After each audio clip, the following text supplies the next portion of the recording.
Isso é algo que eu escuto, cara, faz 20 anos.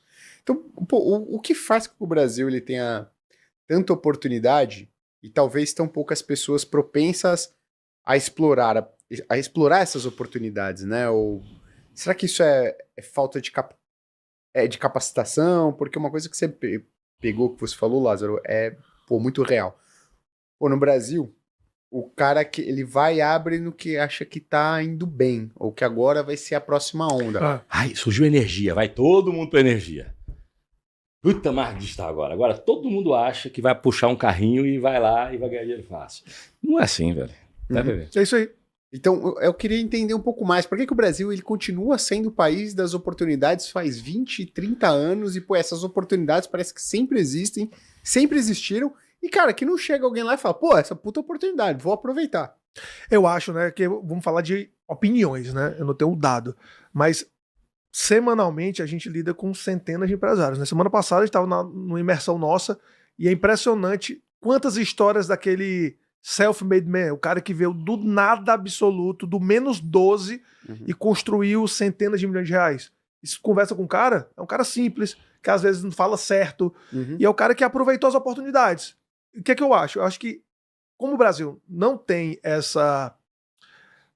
Como o empreender, às vezes, é muito mais pela fuga do que pelo desejo, talvez pela capacitação, as pessoas, elas acabam dando certo. Ele falou um segmento agora, e tem alguns segmentos que estão crescendo absurdamente. Pegar provedores de pequeno porte, que está com um processo de consolidação grande nos últimos 5 anos, que é aquelas pessoas que têm lá 1.000, 2.000, 4.000 clientes, que tem internet de bairro. Sim.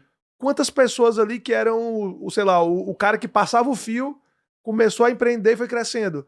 Integrador de fotovoltaico, aquele integrador que instala. Quantos milhares de empreendedores era o cara que era o operador, foi percebendo e foi virando quase como fuga. Não era um desejo dele empreender. Porque tem mercados que ainda estão muito abandonados. Aqui a consolidação está muito incipiente. Você vai para qualquer mercado de serviço, de produto, da indústria.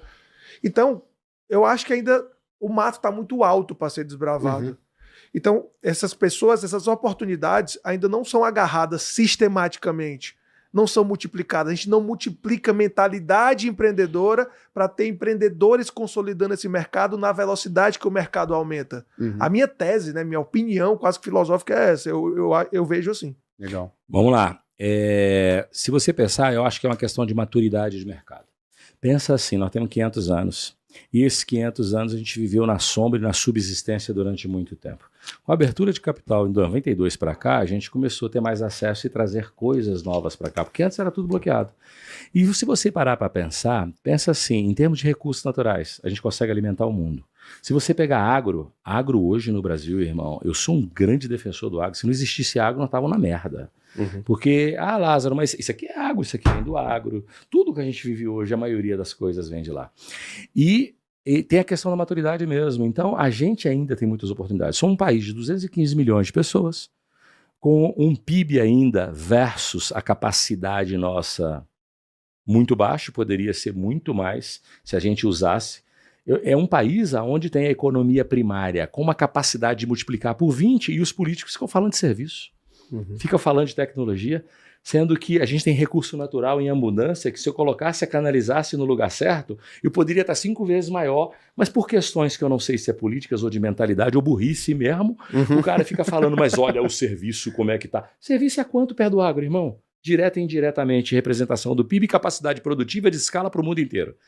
A maior empresa de proteína do planeta é brasileira, irmão. Disparadamente. Você pega uma das 5 mais do consumo do brasileiro, está no 3G. E a gente usa pouco o agro. A JBS veio a primeira que veio do agro e despontou lá dentro. Se eu botasse a energia, não, mas a gente tem que trazer tecnologia, tem que trazer isso, concordo, velho.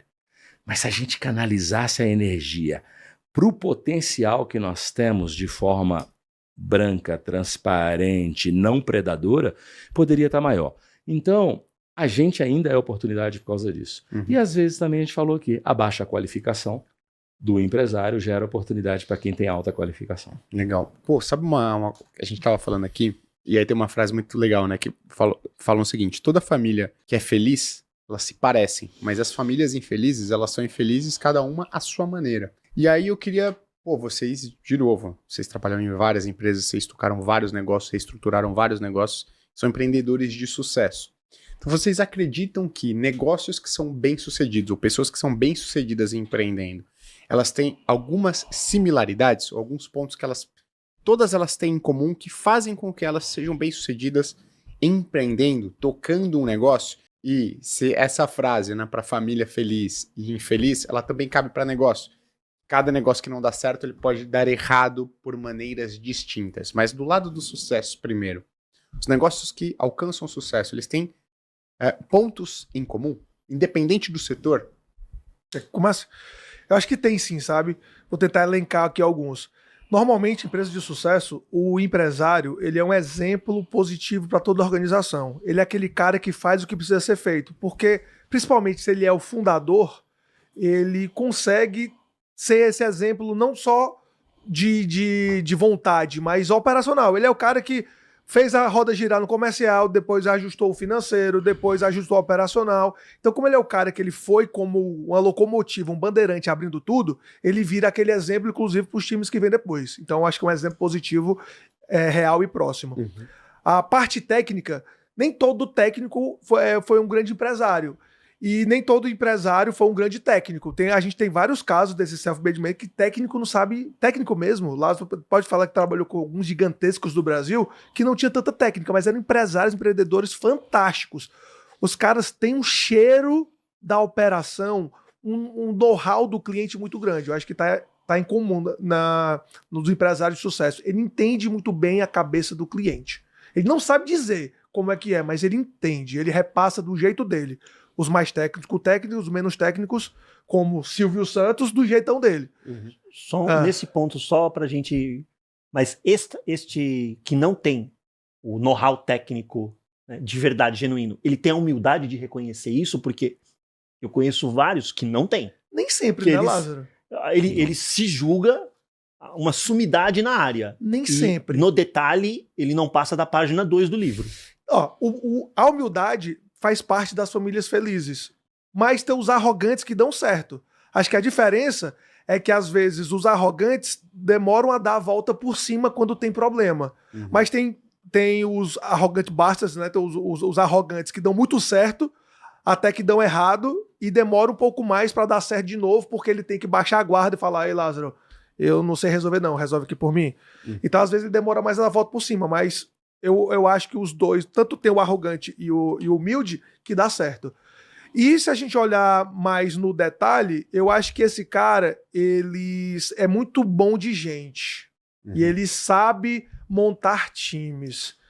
Porque, às vezes, o cara ele é arrogante na personalidade, mas ele não é burro. Ele fala, isso aqui eu não sei, vou chamar o cara que sabe e vou pagar dinheiro para ele. Uhum. Então, eu acho que esse saber montar time tá entre os grandes empresários. E por último aqui, tem outras coisas, mas eu acho que principal é um cara que ele... Não vou dizer que ele é generoso, ele pode ser até um mão de vaca, mas o generoso, ele sabe, ele gosta de distribuir dinheiro. Mas até o mão de vaca, ele sabe que tem que distribuir dinheiro.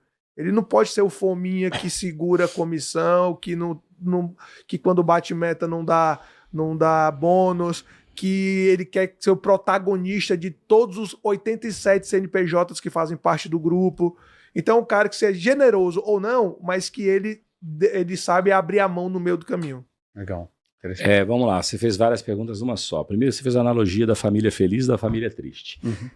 Sucesso não tem um segredo único, mas ele deixa pegadas. Todos os caras que são grandes são apaixonados pelo verbo fazer e realizar. O cara faz, ele vai lá, bota a mão na massa, se precisar trabalha 12 horas por dia, se precisar trabalha 15, 18, 16. Todos os caras que têm sucesso no Brasil começaram, eu conheço vários, começaram do nada e ele vai lá e ele faz, entendeu? Isso é fato. Uhum. E todos eles são táticos e operacionais e mestres da execução. Não é aquele cara. Um ou outro tem uma sacadinha boa que vira isso, não sei o quê. E as pessoas têm mania de pegar, olha o Uber, olha não sei o quê. Caralho, exceção da exceção da exceção, irmão. Entendeu? Se você vê na internet assim, usa minha metodologia e cresça 20 vezes, porque os meus mentorados estão dobrando de tamanho, estão multiplicando, tudo mentira. Tudo mentira. É impossível. Depende de cada um ser humano. Não existe Ctrl+C e Ctrl+V dentro de uma empresa. Não. Cada indivíduo é diferente um do outro. Cada empresa tem as suas mazelas e as suas doenças. Então, primeiro isso é comum. Todo cara de sucesso é apaixonado pelo fazer e realizar. Ele conjuga o verbo fazer de uma forma assim assustadora. Muito mais. Todos eles sabem que se a implementação falhar, falha tudo. Tudo. O cara tem que ser obcecado pela execução. Só que hoje, se você for olhar, se conversar com a maioria dos jovens, eles se orgulham de serem estratégicos e generalistas. Generalista sabe nada de nada. É igual o pato, não nada, não voa, não corre, faz porra nenhuma. E você tem que ser profundo em alguma coisa. E eu sou estratégico. Estratégia sem execução não funciona. Não, porque outro dia foi um exemplo, né? Porque o Flávio Augusto, se fosse operacional, ele não sentava com os grandes fundos de investimento, ele não era um vendedor de pastinha. Você me desculpa, meu irmão. Se ele não fosse bom na operação, nem fundo de investimento olhava para a cara dele. Ninguém vai conversar com a Torre de Babel, com um castelo de cartas. As pessoas vão conversar com um castelo sólido de rocha. Primeiro tu constrói, foda na execução, no tático, tá rocha. Aí você vai ser estratégico, brother. Então é um pouco disso. Segredo não existe, mas pegadas e sinais o sucesso deixa. Legal. Você me falou do cara que não admite. Quando você é muito bom em alguma coisa, você tem a propensão de ficar vaidoso. Todos nós somos vaidosos. Você tem a propensão de ficar vaidoso e a vaidade te cega. A centralização te cega. Aí tu começa a ficar míope e a miopia mata. Entendeu? Você começa a olhar para a coisa e falar assim, eu já fiz, vou fazer de novo. Só que o mundo muda, os hábitos de consumos mudam, as pessoas mudam e o empresário tem que mudar. Se tem uma coisa que a comunicação muito mais fluida como nós temos hoje, a base de comparação muito grande como a gente tem hoje, a capacidade que você tem de entender a concorrência como você tem hoje, ela só fez a competição entre os empresários se matarem e é um benefício ao consumidor final. Porque senão a gente não consegue atingir o bolso dele. Então, é isso. Quer ter uma família feliz? Tu tem que ter dinheiro, tu tem que cuidar da sua família, tu tem que ser um bom provedor, tem que dar carinho e dar tempo pro seu filho. Você quer ter uma empresa de sucesso? Tu tem que cuidar de todo o processo para você ter caixa bom. Porque para ter caixa bom, você tem que comprar bem, tu tem que vender bem, tu tem que cuidar do seu time, tu tem que dividir riqueza, tudo tem um fio condutor.